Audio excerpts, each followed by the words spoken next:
factor. But still, this is the way we think it's going to play out over the course of the year. We did have a recession.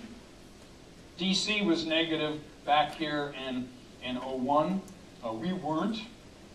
When I've tracked this back and tried to calculate these figures all the way back, I can do it back to 1970. We've come close to going negative. We had never gone negative before that I could find. We came right down to the line in 91, but didn't go below it. But when you drop from a 4% to a 1%, it feels like a recession. That's amazing. So the fact that we went negative just means it was a deeper downdraft than we've had at other times. This is a big change from here to here if it happened even in this time frame. This is the war on terrorism bubble. We do have our own bubbles in Northern Virginia. We don't have any bubbles in the forecast because there's no way to know what they're going to be. I have a crystal ball on my desk, but it's cloudy. It doesn't tell me. And we might speculate what some of these bubbles might be. It probably won't be in the housing industry. I think it's going to take until the next decade, the 20s. So we came down to about a 1% decline here in Northern Virginia, about a 1% decline for the metro area, 1.2% for suburban Maryland.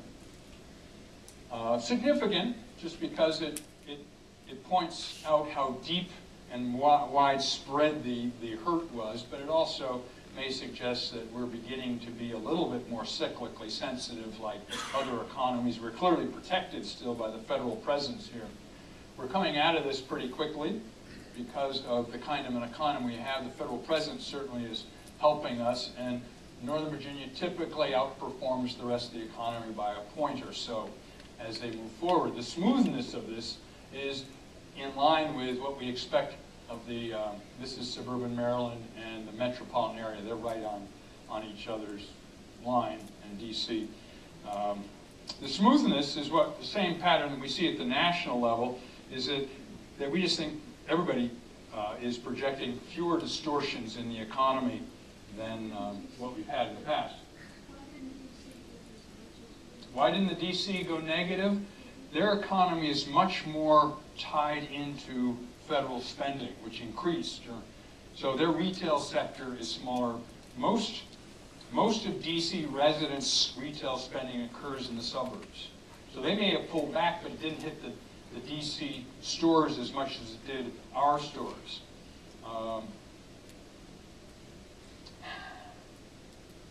The lobbyists. 09 was a good year for DC in the sense that we had a new administration. There was a lot of stuff. The hotels did pretty well. Hotels did so much better. The same chain hotel here compared to anywhere else in the country was golden. And the inauguration, there were things going on that helped the district more than us. And so we have a bigger private sector in Northern Virginia and suburban Maryland. What's interesting about suburban Maryland is that they have increasingly over the last 20 years been generating fewer high-end jobs and more jobs that are tied to population growth, retail sales and consumer services. Now, some of those are good jobs, divorce lawyers, they get pretty good paid, doctors and dentists and counselors of various types, but increasingly they haven't added the jobs based on non-local markets. Those have developed in Northern Virginia. And if you have ever had the opportunity to try to get across the American Legion Bridge in the morning or the night, there's a pretty wicked flow going both ways, of course, but the flow is much greater of, and the Wilson Bridge too, of Maryland residents coming into Northern Virginia to get the better paying jobs that haven't located in their own jurisdictions. It's an increasingly uneven pattern. You can see to the numerical pattern, Northern Virginia, this is a pattern that goes back into the 90s, early 90s, 2 jobs in Northern Virginia for every 1 job in suburban Maryland. Go back to 1980, there were more jobs in suburban Maryland, more people than in Northern Virginia.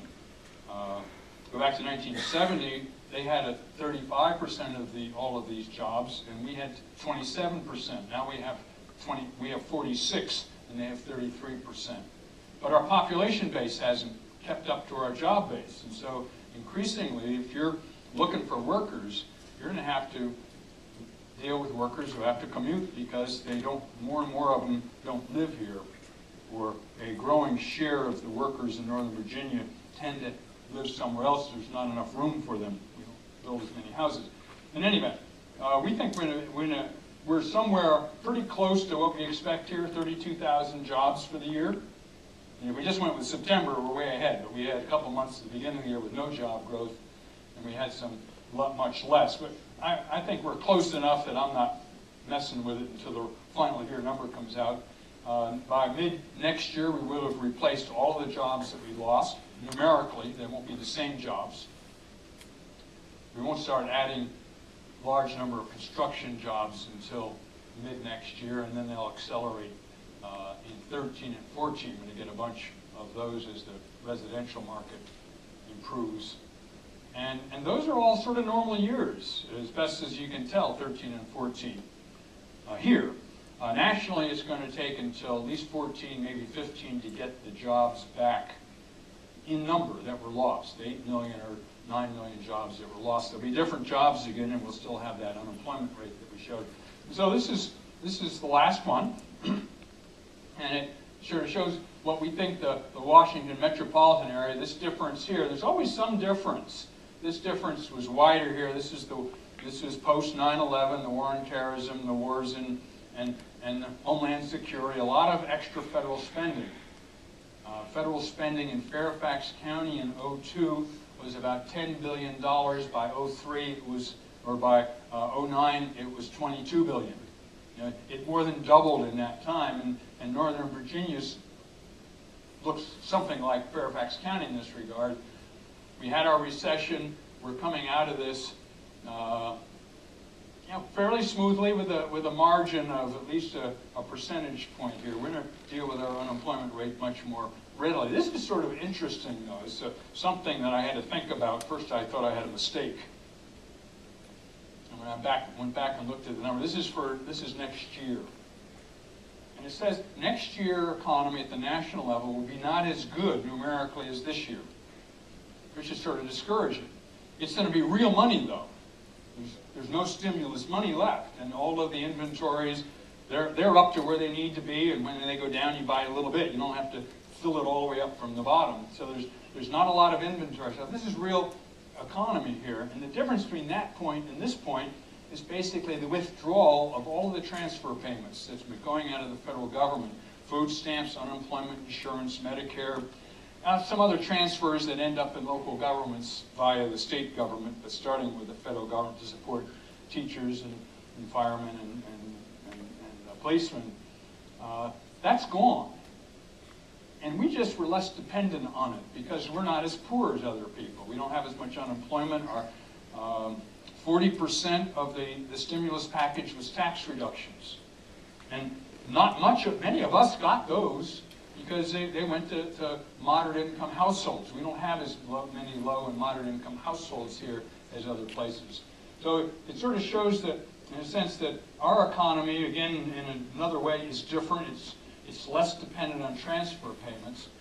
We have a different source of support, of course. We got Uncle Sam in his flesh. And we get enormous benefit from federal spending, and that's our vulnerability as we go forward, that spending's going to have to slow down. In this forecast, just before you ask me, we have a 1% annual real rate of increase for federal spending. So not very much. We don't have it going negative. Never gone negative here, at least since World War, since the 50s. Probably went negative immediately after World War II. But since 1950, it hasn't gone negative. But it's just not going to grow double digits or high single digits as it has during part of this decade. 2008 was spectacular amount of federal spending here. And I'm talking payroll, procurement, disability, and retirement, and Medicare, and some other small transfers. But it's mainly payroll and procurement that are what make us different than other places. So this is our